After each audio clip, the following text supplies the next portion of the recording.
So out of the many options available in choosing a career, why would a young man decide to go into cleaning services? Well, I have no idea, but our guest for this episode, Bernard Danso-Ntow, would help us with the answers. Join us.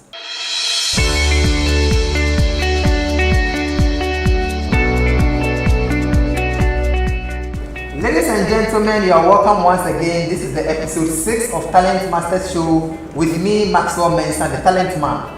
On this episode, I have an amazing young man here with me who is into cleaning services. I wonder why he would decide to go into cleaning, but hey, that is what he finds his calling in. I have here with me Mr. Bernard Danso-Ntow. But before I get to him, I want to remind you that we are proudly sponsored by Eastgate Hotel here in East Legon. We are also sponsored by Danso International Services Limited, Mantra Group, Ultimate Story Solutions Limited. But hey, if you also want to sponsor or advertise your brand, we are available. Speak to us and let's advertise the brand for you. Ladies and gentlemen, help me as we welcome my guest, Mr. Bernard Danso-Ntow. I salute.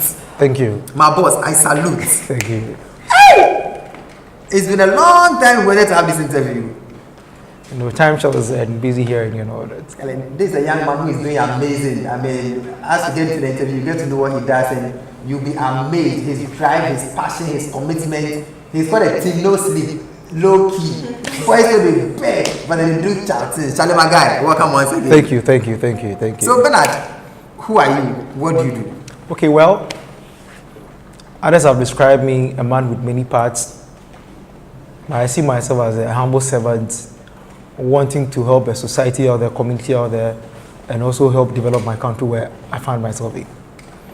Yeah, to start with, as you rightly said, why would a young man do cleaning? Well, big question. I said I was looking for money. I was angry because way back after school and pressures in life and all that, I felt, well, all hopes are lost. So what can I do to maybe come out from my circumstance or the challenge I was facing then? So fast track, somewhere in 2011, I had the privilege to attend VLC, an annual conference being organized by ICGC Campus Ministry. So one of the speakers spoke about wealth creation, and per the definition that he gave for the wealth creation made me fall in love with what he said. And he simply said, well, it's just you coming up with a package or something, then making money out from. So I can just watch Maxwell see, okay, well, Maxwell would like to wear a Lacoste fitting stuff. One kind I designed for him at maybe affordable price and that kind of thing. So I went back to where I was living, and I was living in Stradro. I just did some few environmental scanning, and I realized that there wasn't no cleaning business in there as at that time. So let me just leverage an opportunity in there and see what best I can do. So I came up, but before then I took my suit to the laundry for them to clean for me. Apparently they spotted, so they had to pay me for a refund. Wow. So when they gave me the refund, young man, I could have maybe gone for another suit again, but looking at the design and the passing of what I wanted to do, I spoke to one of few friends around me, and then they advised me as to what to do. I quickly came back to Accra to register a business, an enterprise then, and here we are today. Wow. Yeah, so I didn't buy the suit anymore. So it was a blessing in disguise that they sport your suit. Well, it could be. So how has the journey been since you began? So what was the first thing you started to do? You started to do cleaning, but then what kind of cleaning? Is it cleaning offices, cleaning homes, cleaning gutters? How did it all start, and where have you gotten to right now? Well, for every industry where we find ourselves, at least before even one person starts life, needs to have a clear cut, a vision as to what you want to do, and then you need to define how people should see you or what you want to do, be known for. Because I believe that we should stand for one thing. If you don't stand for something, one thing, you fall for everything that comes your way.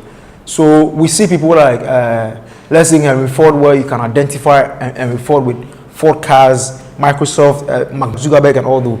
So I knew, okay, well, I also need to come up with a brand that I could be identified and known for. So once you mention a particular brand, you can associate with me. So I began to do a lot of studies on what I wanted to do, the space in which I found myself. So I said, well, okay, if it's cleaning, why don't I read from the cleaning that I want to do, and then how do I see myself in some few years to come? I might start maybe as a cleaning enterprise, but I wouldn't end as a cleaning enterprise.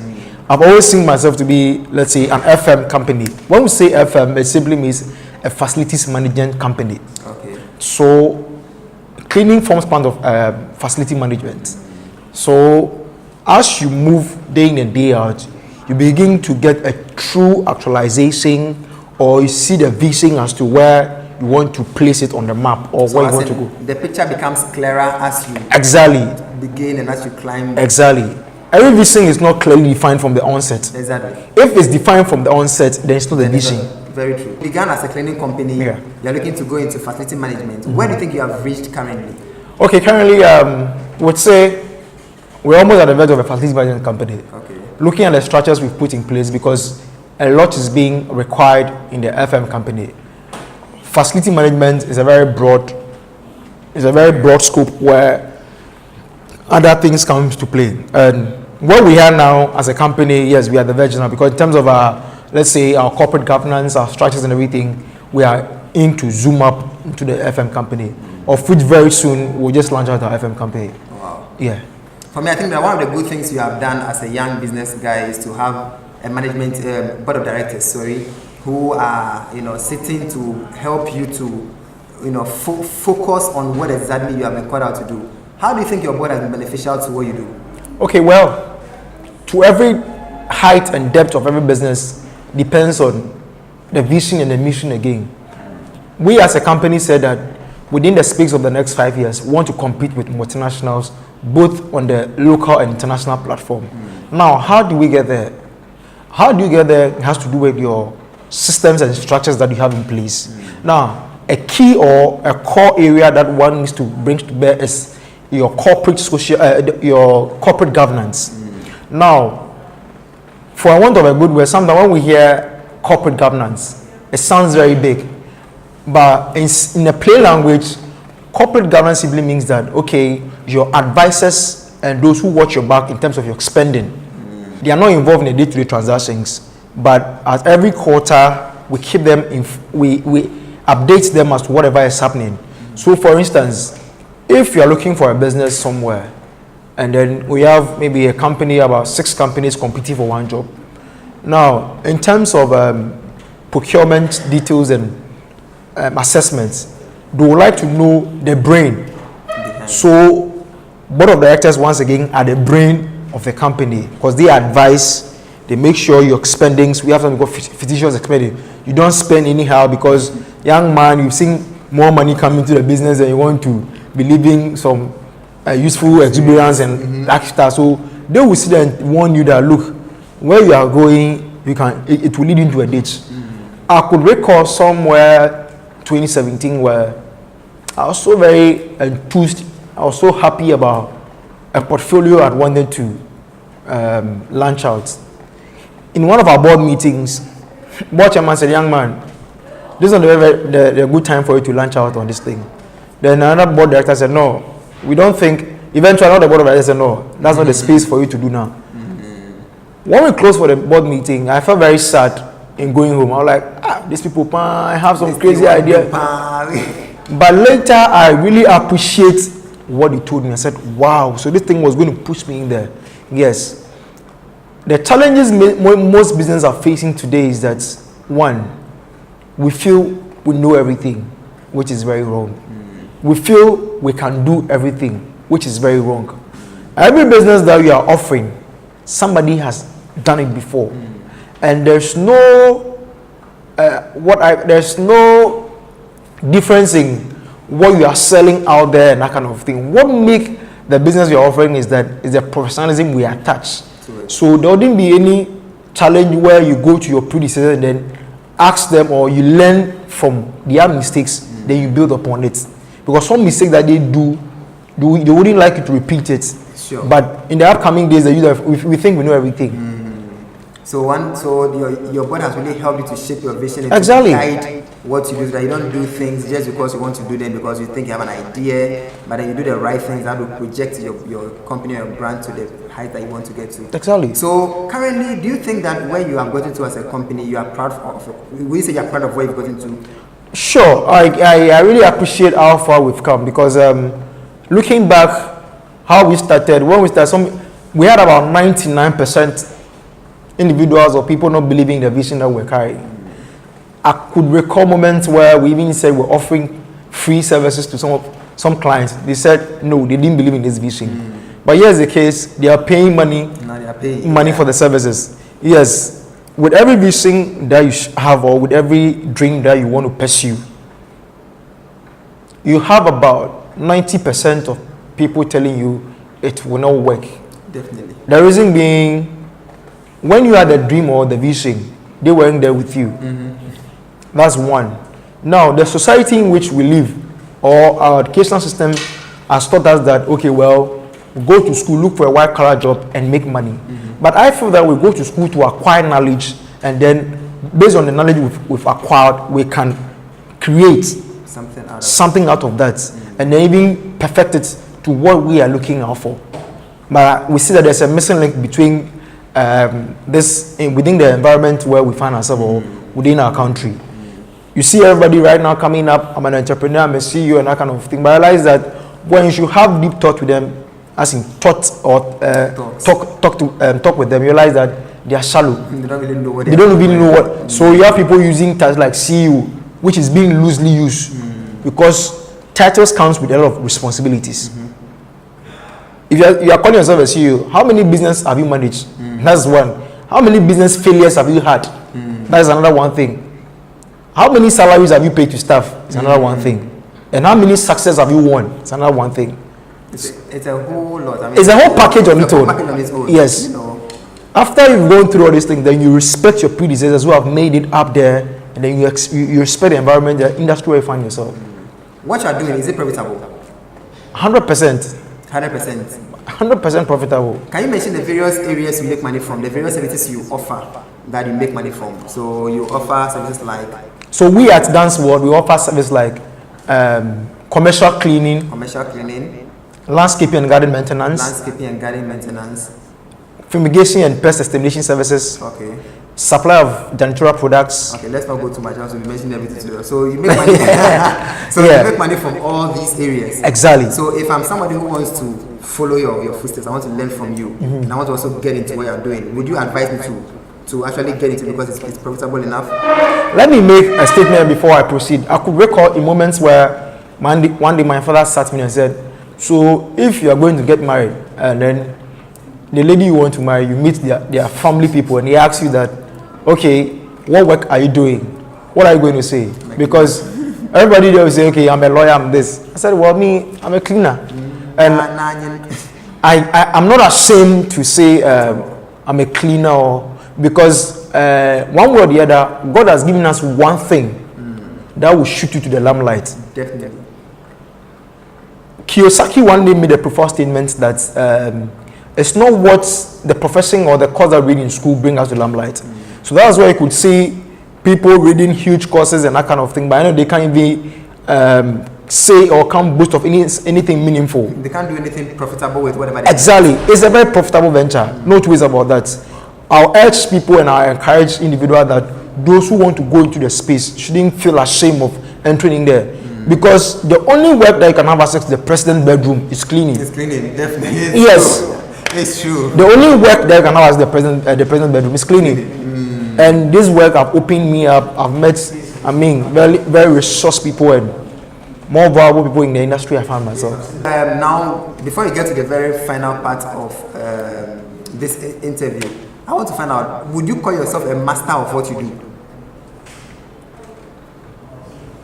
I'll say yes, because life has to do with specialities and skill sets. I'm not an engineer. I'm an entrepreneur who has a passion in facilities, let me put it that way. So, for instance, you are a talent master. what you do, I can't do it. I'll struggle in doing what you're doing. But when it gets to my space, I'll struggle. You will do it. Exactly. So I'll say, yes, I'm a master of what I'm doing. And every entrepreneur should be a master of what they are doing. Exactly, yeah. Thank you. So now to the final part. Which problems are you solving for Ghana or in Ghana with what you do? Okay, well... Can you highlight 4 problems you are solving? Okay, no, 3. Give us 3. Okay, 1, we are solving unemployment rate in the country now. Unemployment, very good. Yes, because as young as we are, we have our 30 staff working for us. Wow, and I think it's a good step in the right direction, because there have been instances where I always think, okay, if I didn't get hold of this vision or I didn't run this vision, where would these 30 people be? Because they look up to you. Definitely. That is 1. The other thing is, okay, in terms of the environment, we are cleaning the environment because fumigation has to do with public health. Cleaning has to do with public health. So one way or the other, we are curtailing on our sanitation needs in the country. Now, the president just said something in his manifesto when he read that Ghana by year 2020 wants to be a very clean environment. Now, when you and I, we partake in it and we run this vision for the environment, one way or the other, we are solving that. Exactly. Yeah, so in terms of employment, in terms of, how do you call it, sanitation and public health, the other thing to has to do with skill sets, because some of the stuff that we are training them, other people think, okay, it's cleaning. I realize that they come and it's not a cleaning that exactly. And cleaning, as we say, entails a lot. It's not a normal cleaning at home where we pick the brooms and then we sweep. No, it goes beyond that. Yeah.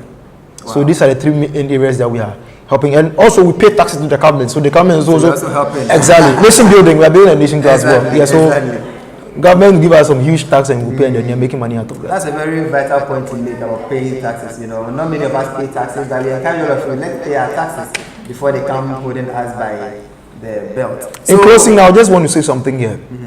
I will advise every young individual who wants to start a business. I've said it on several platforms, is that many a times we want to carry out with a vision, or we want to do a business per what we have, but we don't look that, okay, well, we don't look beyond our environment. To every dream is a seed, to every vision is a seed, because the way we started out is not where it's even different from what we are seeing now. Because just imagine if I maybe drop it somewhere, I don't think you bring me on this hot seat and then be interviewing me. Now realize that we want to scale up. So as young as we were, the vision and everything was clearly defined. So therefore, the various institutions that matters, which has to do with the regulatory bodies, make sure that we registered with them.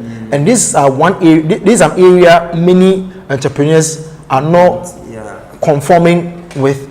If not so, you can't operate within a certain industry, because we have regulatory bodies which regulate whatever thing you're doing. For instance, EPA, we are EPA certified.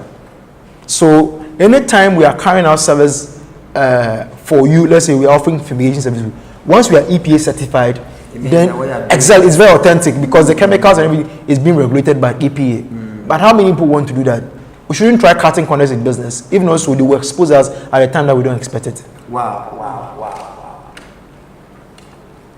Amazing thoughts being shared by Bernard. To me alone, this conversation will continue to go on and on and on. But hey, I'll continue with him. But for our viewers, this is where we end the show. But before we end, let's pick your final thoughts. Just give us one sentence. What is your final thoughts to our viewers, and what do you think about Talent Mastership? Well, Maxwell, let me say this thing. I feel that that this is my personal view. I stand to be corrected. It's my personal opinion. I feel somewhere, somehow, public speaking hasn't really done much, and I'll explain why. We don't have any institution here to say that, okay, at the end of the day, we did a public speaking or we did a career counseling for people, and after that, let's say out of the 100 or 1,000 of people that attended, we have a track record of, let's say, 10 people who are doing so very well in terms of we giving them boot camp, monitoring them. Because some people don't have the tenacity, the capacity to tramp upon whatever challenges they go through. So let's say if I'm faced with a challenge, I back off and then go and look for something else. And it's very common with upcoming individual because the system in which we find ourselves sometimes tell us that no, we can't do it. Because from one institution to another, the bureaucracy in there alone, it's killing. So we don't have conferences where we meet, we share ideas and that kind of thing. So, okay, you had this challenge. How were you able to overcome it? There have been many startup trainings in here, but what is the end result of the many startup that has been? It's about action. Enough of the talking and everything. Yes, it won't take us anywhere. You hear people sit on, let's say, shows speaking, blowing and all that. But when you meet them in reality, they have nothing to offer. So it's about putting real efforts to what. As enough of the talking. We should be what we say. That is integrity. Definitely. We should be what we say. Definitely. So we shouldn't be okay. We have about 100 people attending, let's say, such conferences. Then at the end of the day, we can't even keep track of 5 people. They are doing out of what is the success of what you did? Work done is zero. Work done is zero. Wow, Bernard. If you want to go on, I'm sure that the memory card will get full.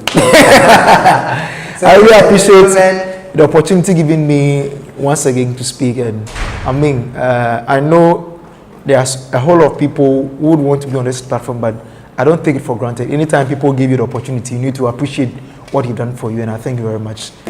It's been amazing having you. This is Bernard Danso-Ntow. He's the CEO of Danso International Services Limited. I believe you've picked out some vital things that will help you whenever you want to start a cleaning business, or start any company at all. There are vital things that he shared that I believe you have picked on.